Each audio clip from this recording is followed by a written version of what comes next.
Hello, in this video we will talk about VirtualBox, a virtualization software and its latest version 7.1.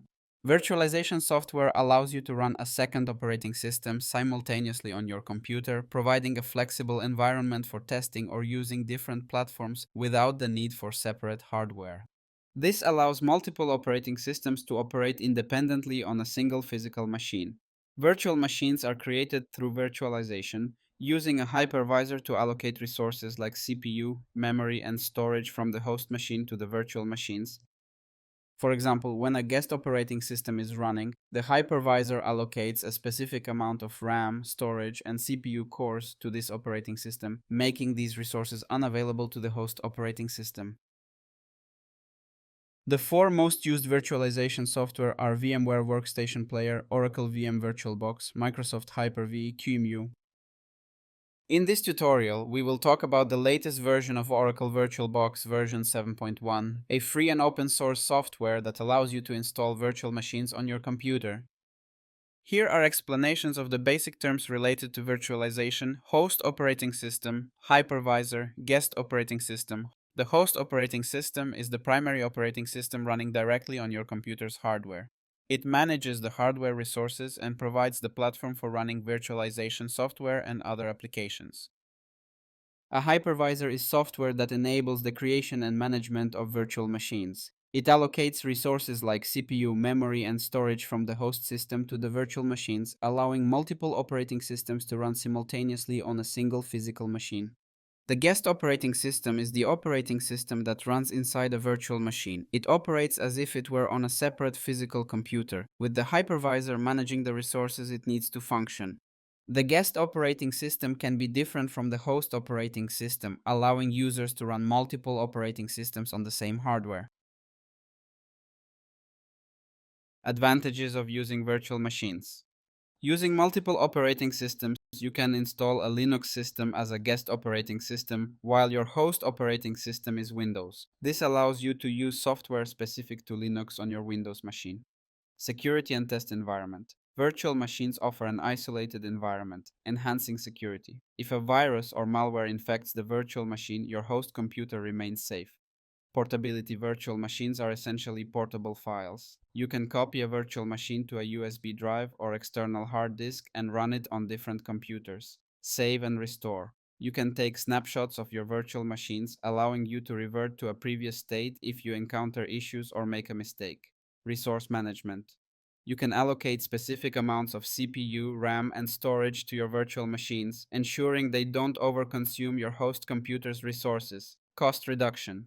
Instead of needing multiple physical computers, you can run multiple virtual machines on a single machine, saving on hardware costs. Server system advantages. Combining features like backup and portability makes virtual machines highly beneficial for server systems, offering flexibility and reliability. Checking hardware support for virtualization. Before we install a virtual machine, it's important to check if your computer hardware supports virtualization. Here's how to do this on a Windows computer.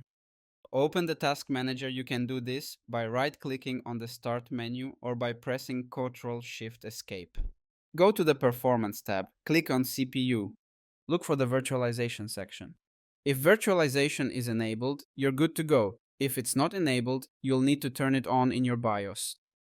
To enable virtualization in the BIOS, restart your computer and enter the BIOS setup, usually by pressing a key like F2, F10, Del, or Escape during startup. The BIOS interface varies by manufacturer, but you should look for settings related to virtualization or Intel VTX, AMD V. Enable the virtualization setting and save your changes by pressing F10. If you have trouble finding the virtualization settings, you can find out how to enable it by searching for your motherboard model online. To download VirtualBox, first visit virtualbox.org. We go to the download page by clicking the Download VirtualBox button on the home page. We will make 2 downloads on this page. First, we will download the latest version of VirtualBox 7.1. You can start the download process by selecting the appropriate operating system for which you are using. Since I am using Windows, I start the download by selecting the Windows host option. Our second download is the VirtualBox extension pack. This is an add-on that runs on VirtualBox. I start the download by clicking on the VirtualBox extension pack link. This plugin offers additional functionality such as adapting to USB devices, disk encryption, and screen resolution. Now, after downloading these two files, we can move on to the installation steps. I start the VirtualBox installation file I downloaded. You do not need any additional settings at this stage. You can complete the installation by simply clicking the Next button.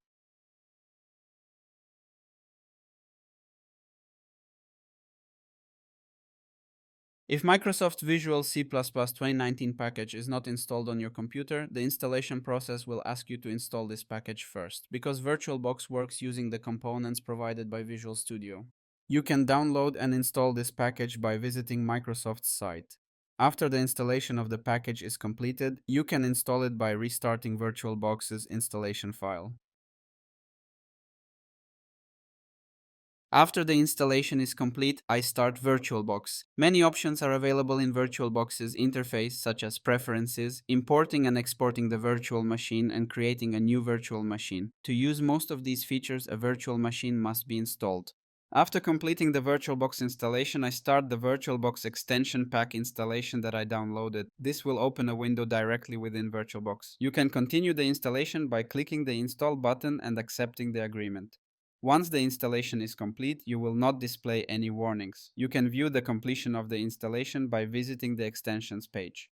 In our next lesson, we will learn the functions of all features in VirtualBox's interface by installing a virtual machine. If you're ready, see you in the next lesson.